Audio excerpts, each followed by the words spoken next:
It's very helpful to hear the model you are going to share shortly in order to get to know oneself better as well.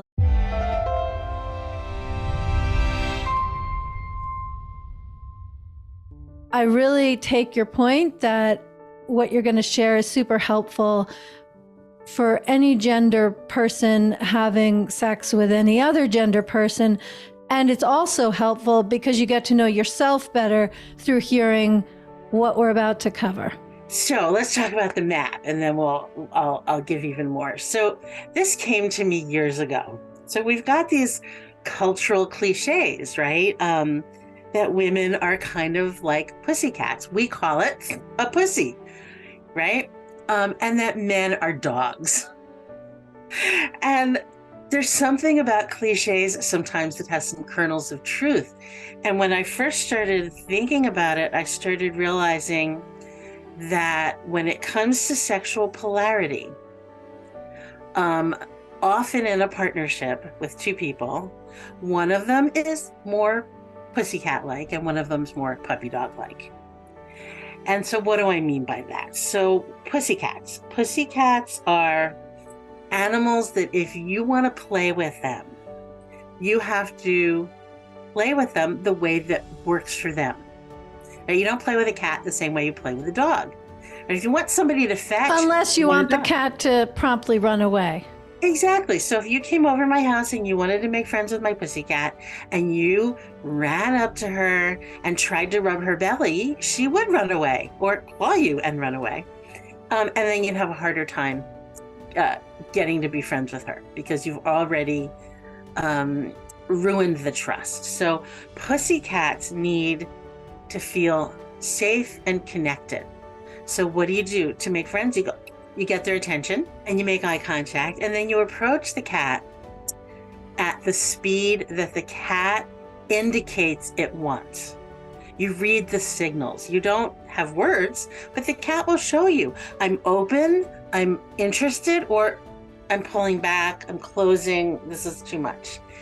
And then when you start petting the cat, you start with the more neutral, safer parts of their body. You rub their head, you rub their ears, and you stroke their back. And at a certain point, as they relax and they start to trust you, and they see you know how to give them pleasure, sooner or later, if you go at their pace and you're attentive to the signals, you will get that purring puddle of pussy that you're after. Now, on the other hand, dogs. Most dogs, how long does it take before the dog is on its back saying, rub my tummy, rub it, please, rub it, rub it, rub it, right? Most dogs, like 30 seconds, right? And this, in a lot of ways, mirrors how sexuality occurs for many women and many men. Women, we tend, again, this is a tendency, not all women all the time, most women most of the time, we could say, is we're more like that pussycat. This is why we need safety, we need connection, we need to have the time for our erotic energy to move from out here, that's where it starts, out here, move from out here to our edges, to the non-sexual parts of our body, to the more sexual parts, to the very sexual parts, and then ultimately even inside our body.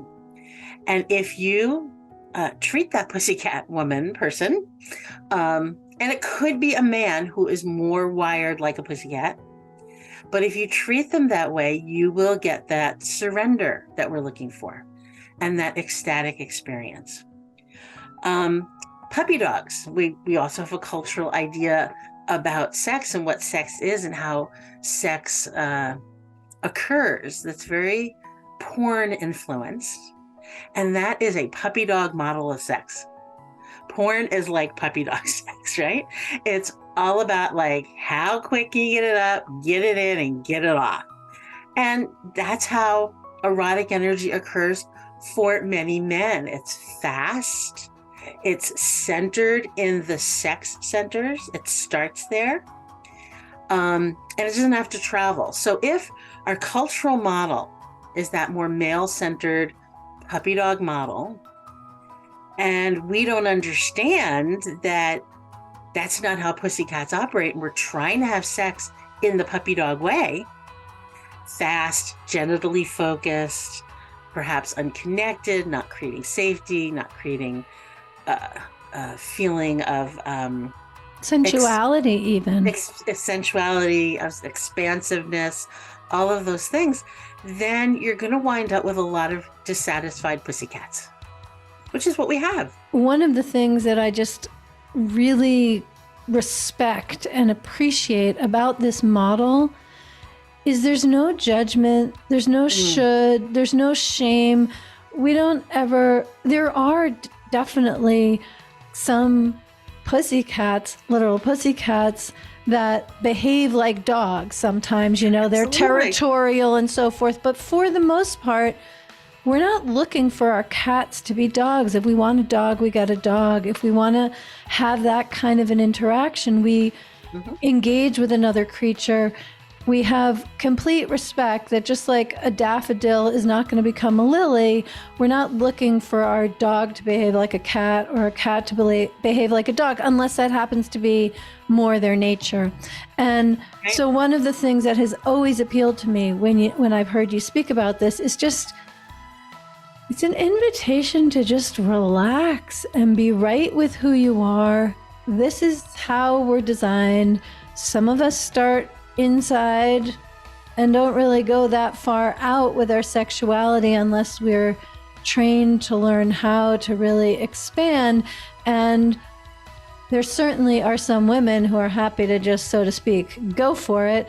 But by and large, an outside-in approach is what's going to work. And so I know I'm really, in a way, just restating what you've said, but to really convey the permission inherent in this very rich and relevant understanding, it's a gift.